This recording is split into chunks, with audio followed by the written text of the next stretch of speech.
Hello दोस्तों, सभी को जय हिंद। दोस्तों, जैसे कि फाइनली रिप्रेजेंटेशन का जो डेट है वह इश्यू हो गया है और यहाँ पर हम ऑर्डर जो है, जो सिग्नल मैसेज का कॉपी वो भी यहाँ पर हम डिस्प्ले कर रहे हैं। इस मैसेज में दोस्तों सबसे ज़्यादा जो कन्फ्यूजन हो रहा है इस पॉइंट को लेकर के हो रहा है, ठीक है? तो इसके बारे में भी आज हम इस वीडियो में डिस्कस करते हैं और बाकी पहले तो मैसेज जान लेते हैं। पहले तो जो टाइमलाइन है वह समझ लेते हैं। तो सबसे पहले दोस्तों जो हेड ऑफ ऑफिस का टाइम है यानी कि वह आज से कांस्टेबल जीडी का वह 27/12 से लेकर के 30/12 है। तो 27/12 बजे तक से स्टार्ट है। तो समझिए कि 28/12 से ही काउंट कीजिए आप। कांस्टेबल का है यहाँ पर और हवलदार जीडी का है 31/12 से लेकर के 3 जनवरी 2026 तक। और एएसआई जीडी से इंस्पेक्टर जीडी का जो टाइम है रिप्रेजेंट करने का वो है 4 जनवरी से लेकर के 7 जनवरी तक। तो ये तो हो गए दोस्तों टाइमलाइन का, ठीक है। अब दोस्तों समझते हैं यहाँ पे थोड़ा पॉइंट टू पॉइंट हम लोग। तो दोस्तों यहाँ पैरा 1 में यह मेंशन किया गया है कि जो भी कार्मिक जोन और सेक्टर में पोस्टेड हैं उन लोगों का जो टाइमलाइन है वह भी सेम रहेगा, हेड ऑफ ऑफिस वाला टाइम रहेगा, ठीक है। उनके लिए अलग से टाइम नहीं दिया गया।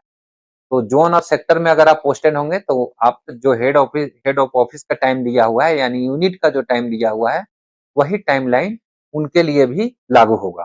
दोस्तों यह सेकेंड पैरा में दिया गया है कि हेड ऑफ ऑफिस जो है तो जो भी संतोष पोर्टल पोर्टल पे यानी कि अपलोड करने से पहले हेड ऑफ ऑफिस जो है वह इनको गहनता से जांच करें।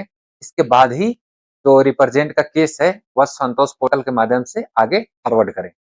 इसके बाद दोस्तों यहाँ पर थर्ड नंबर में है, थर्ड नंबर पैरा में लिखा हुआ है कि कोई भी केस जो है वह ऑफलाइन मान्य नहीं होगा, ठीक है।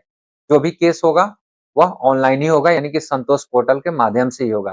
तो इंडिविजुअल के काम बढ़ता है कि एप्लीकेशन और जैसे हम एप्लीकेशन बताए थे पिछला वीडियो में लिखने के लिए और साथ में डॉक्यूमेंट्स वगैरह अटैच कर और आपको ऑफलाइन के माध्यम से हेडक्वार्टर भेजने के लिए। अब हेडक्वार्टर उन्होंने वहां पर आपको पीडीएफ बना करके ऑनलाइन सबमिट करेंगे, लेकिन कंपनी स्तर से भी जाएगा सिग्नल के माध्यम से पीडीएफ बन करके। पीडीएफ 1 एमबी से कम होना चाहिए। यहाँ पे नेक्स्ट पैरा में मेंशन किया गया है दोस्तों कि जैसे हेड ऑफ ऑफिस से फॉरवर्ड होगा रेंज सेक्टर में तो वहां पर सेक्टर ऑफिस से इसको अच्छा से गहनता से जांच करें। जांच करने के बाद ही यह डायरेक्टेड को फॉरवर्ड करेंगे, वह चीज को यहाँ पर मेंशन किया गया है।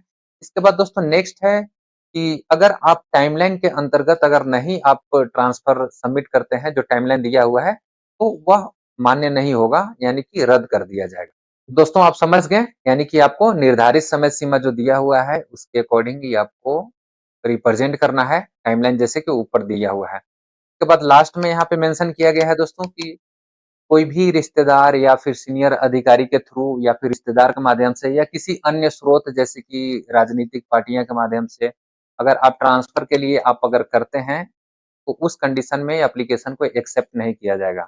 जो थ्रोस प्रॉपर चैनल जैसे किया हुआ है कि संतोष पोर्टल के माध्यम से ही एप्लीकेशन स्वीकृत होगा तो उसी अनुसार से ही यहाँ पे देना है। ना कोई ईमेल चलेगा, ना कोई मैसेज, ना किसी थर्ड पार्टी से, ना किसी ऑफिसर्स के थ्रू आपको आवेदन डायरेक्टेड में आपको भेजना है, यह अलाउ नहीं है। यहाँ पर दोस्तों फाइनली हम डिस्कस करते हैं, यहाँ पर एक्चुअली यह इंडिविजुअल को काम नहीं है लेकिन यहाँ पर हेड ऑफ ऑफिस का काम है जिसमें क्या मांगा गया है। फर्स्ट में तो यह प्रोफार्मा अपलोड करेंगे, प्रोफार्मा में वहां पर शो करेंगे never posted in any zone यानी कि नॉर्थ ईस्ट में यह पोस्टेड रहे हैं या नहीं रहे हैं। इसके बारे में डायरेक्टेड पूछा है, यह चीज को मेंशन करना है कि इंडिविजुअल नॉर्थ ईस्ट जोन में रहा है कभी या नहीं रहा है। नेक्स्ट है दोस्तों यहाँ पे current posting R1 H1 other than SOZ. अभी जो वर्तमान में जो पोस्टेड हैं वह एसओजेड छोड़ करके जो वर्तमान तैनाती है वह क्या R1 H1 यानी कि रिस्क हार्डशिप एरिया में है या नहीं है, उसका यहाँ पर सेकेंड में मांगा गया है। तो थर्ड में है दोस्तों कि यहाँ पर जो कंप्लीट स्टेट क्लस्टर टेनर यानी कि क्लस्टर उनका जिस क्लस्टर में अभी पोस्टेड है क्या उनका टेनवर कंप्लीट है या नहीं है।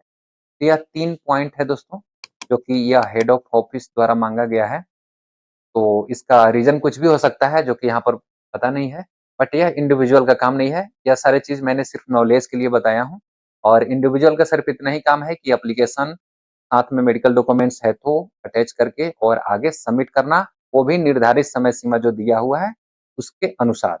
और एप्लीकेशन कैसे लिखना है ऑलरेडी मैंने 2 वीडियो पहले ही बना चुका हूँ, तो आप जाकर के देख सकते हैं। मिलते हैं इसी तरीके के किसी न्यू वीडियो में, तब तक के लिए जय हिंद।